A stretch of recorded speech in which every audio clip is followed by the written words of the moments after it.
Pas de soleil, pas de soleil, pas de soleil, la-la-la.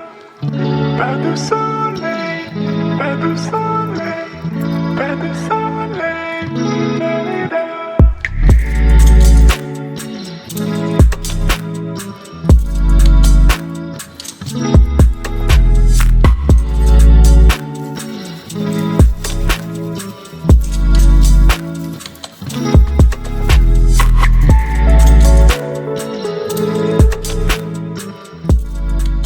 Crow Tarot. Hi, you guys. Welcome back to Meaningful Motivations with Tracey Erickson. And of course, if you're new to this channel, welcome. My name is Tracey Erickson, and this is your weekly Meaningful Musings message, where we just get a message from the universe to help us to stay tuned into the good vibrations for the week ahead. And this week, we will be getting our message from the Crow Tarot deck. Now, since we are getting our message from the Crow Tarot, I'm going to go ahead and just do the full Crow spread for you guys this week. All right? So it sounds like the Crow has some more messages for us. So I'm going to give the deck a few shuffles to get it ready for us. And while I do that, just take a moment now to take a few deep cleansing breaths to ground and center yourself so you can receive this message.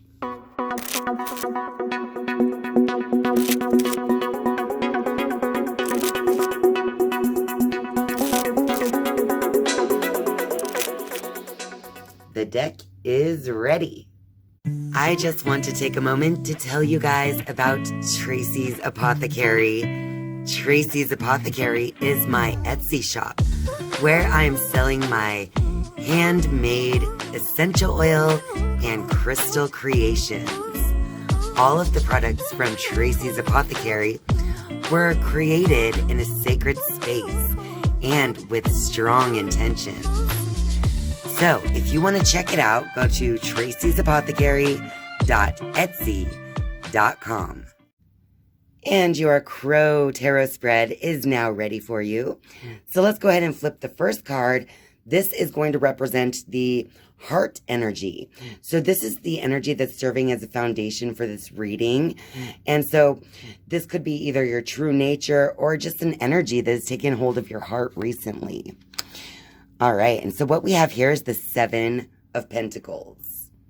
And the Seven of Pentacles is all about having patience while awaiting our manifestations to actually unfold, right? So let's see what else we have. So we have card number 2 being the present energy. So this is the surrounding energy that will create the mood and the atmosphere for future events. And that is the Strength card. So along with this patience and the inner strength necessary, it already looks like you're well on your way to create what it is that you want to create. Let's go on to the third card. This is the energy holding you back or helping you. And what we have there is the Eight of Pentacles. All right, you guys. So is that helping you or hurting you in this situation of what you want to create, having the patience and the strength, right? So the Eight of Pentacles is all about paying attention to detail and actually just working hard.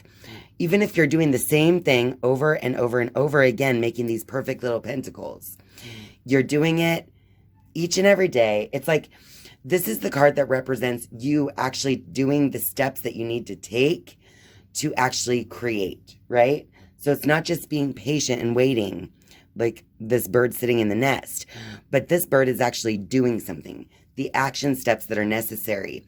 All right. So that is the energy that is either helping you or hurting you at this time.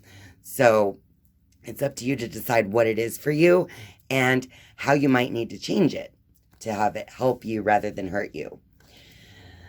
All right, you guys, let's go into the card number 4. This is the Hopes and Fears card. So it's the energy that's lurking in your subconscious. And we have the Knight of Wands reversed.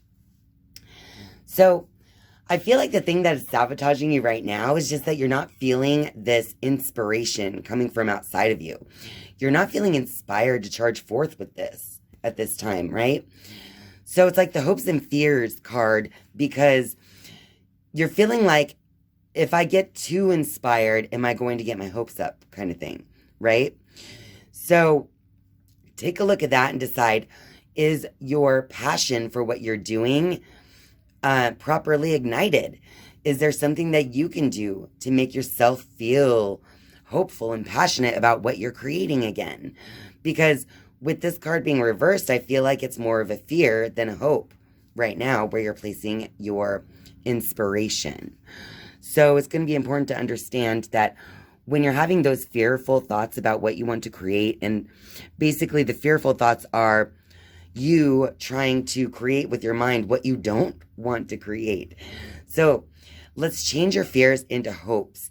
So when you find yourself fearing something in what you are creating, or in general feeling like it can't be done, it's up to you to actually change that fear into real hope and to change it in the moment that you recognize it taking place.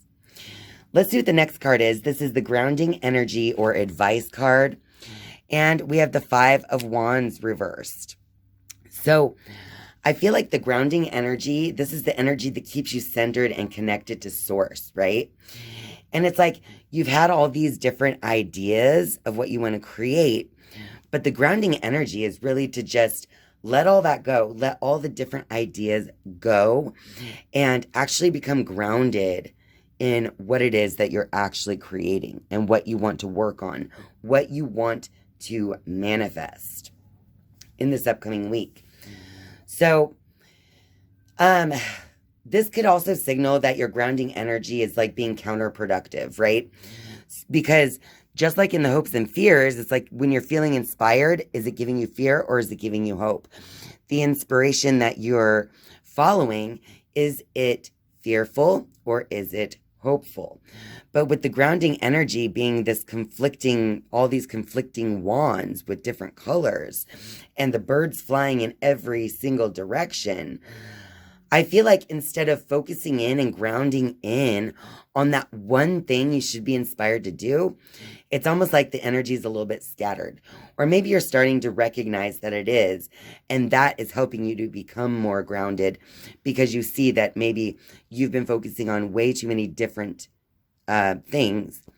And so it's getting, in order to become more clear in what you want, you're going to have to focus yourself on which of these wands you want to really give attention to. All right, now let's go to number 6. This is a lesson from the past. This card is a past lesson or experience that is serving as a reminder for your current situation. And what we have is the Tower reversed, okay?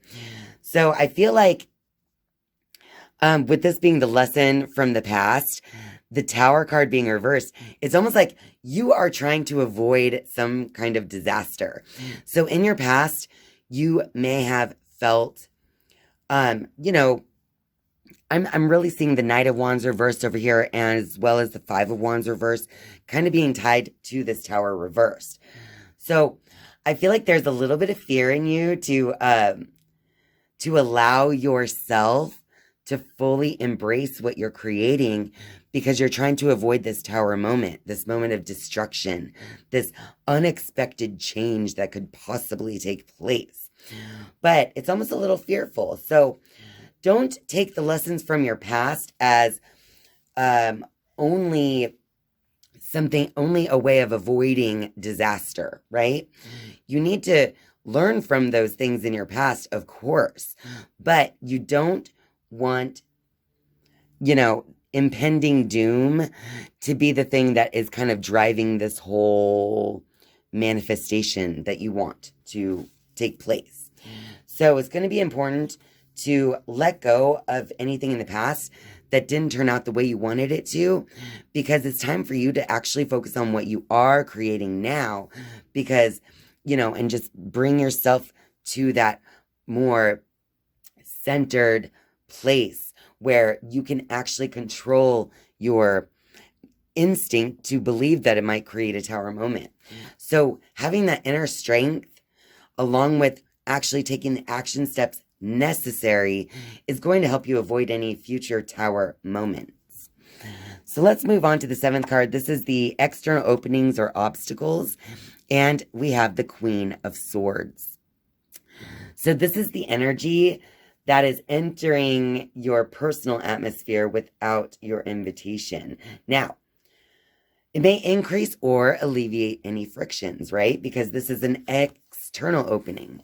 So this energy of the Queen of Swords is like you finally understanding how to put to words exactly what it is you want to create. And as we do that, it's like you start lifting those fears, those unknowns, those tower moments from the past. And you start to really, which could be why this one is reversed, because you start to really understand how your inspiration has been driving you. All right. So this outside, what do you call it? An external opening or obstacle. I feel like with the Queen of Swords here, that it's not going to really be an obstacle. It's more of an opening. This is going to be you refining yourself, your creation through your thinking, right? Kind of like what we discussed before, when you got to change those thoughts sometimes because you start to recognize that they are being destructive. They're not creative. They are destructive. So the more that you realize how your thoughts are creating or destructing, this is going to refine everything. So it's almost like maybe since this is an external opening or obstacle, it could be through communication with other people that you start to really refine what it is that you want to create. All right. So let's go to the 8th card. This is the possible future or outcome here. And what we have is the Ace of Cups. Look at that, you guys. So as you start to change the way you're looking at things, you know, when you are feeling more inspired to create rather than feeling like, you know, your inspiration is hiding, I feel like the Ace of Cups being represented here for the future outcome is as you begin to really identify what it is that you want to create and also how you want to think regarding what it is that you are creating, also what steps to take. The more that you refine all this through this opening in your thoughts, that is going to create a whole new outcome when it comes to your emotions. So your cup runneth over. I feel like as soon as you recognize your part in your thinking when it comes to what you want to create in the world, that is going to be when all of this just overflows for you, right? The Ace of Cups is like a new beginning in emotions. So it'll help you feel a different way about the entire situation. All right? So that is in the future outcome area. All right, you guys, that was the message from Crow for this week. And don't forget, it's also going to be Tarot Week, where we will have the November tarot readings coming up. So Monday, we will have November Earth signs. Tuesday will be the November water signs tarot reading. Wednesday will be the air signs reading for November. And Thursday is going to be fire signs. Well, that about wraps it up for this video. So if you like this video, be sure to click that like button and share this video with all your friends out there.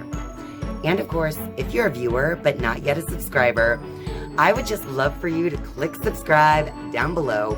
And once you have subscribed, you can turn on that notifications bell if you would like to be notified each and every time I upload a new video.